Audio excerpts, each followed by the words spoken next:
Good morning. It is Saturday, March 2nd, 2013. First things first, Oyster card. Yeah, it's pretty awesome. Second of all, this is my first stop of the morning, St. Bartholomew's Hospital. If you want to know why I've stopped at St. Bartholomew's Hospital, well, let's just say I've come to look at the roof, and all you have to do is watch episode 3 of season 2 of BBC Sherlock.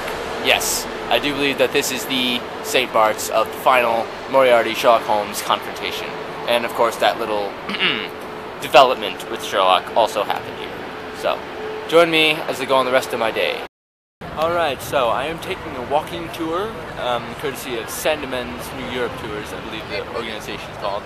It's a free tour, it's about 2.5 hours.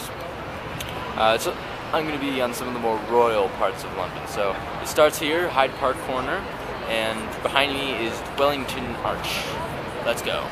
Wellington Arch is named after the Duke of Wellington, who defeated Napoleon at Waterloo. The arch is basically one big, "Ha-ha! Victory over the French is ours!" There are several things built along these lines in London. It is also the symbolic entrance to Royal London.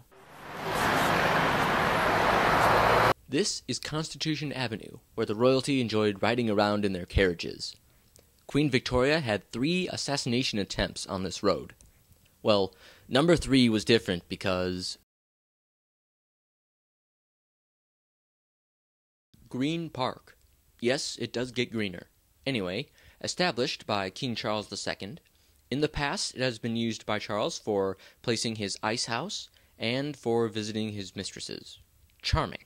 Buckingham Palace, one of several residences of the Queen. My tour guide shared several funny stories, one of which being the story of Michael Fagan.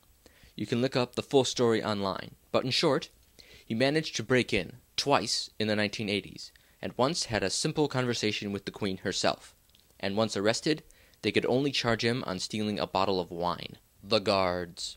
Now, you do not want to mess with these guys. They have legit military experience and deadly-looking weaponry.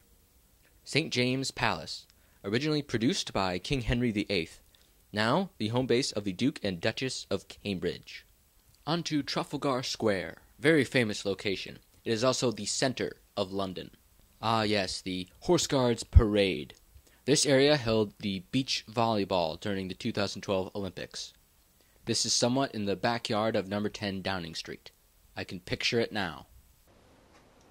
Mr. Prime Minister, we were thinking about having an Olympic event at the Horse Guard Parade. Would that bother you at all? No, not at all. Make it beach volleyball. Actually, sir, we were thinking... No. Beach volleyball. Yes, Prime Minister, yes, sir. Good. This is a real threat, sir. As head of MI6... Pardon me. Women's beach volleyball is starting. Where are my binoculars? And here is St. James Park, which holds the Royal Menagerie. The Royal Menagerie is where all the animals that the royalty have received as gifts come to live. These include pelicans that eat pigeons. Don't believe me? Click the link below in the description box. Next stop? And Westminster Abbey, of course. Finally, we have the Houses of Parliament.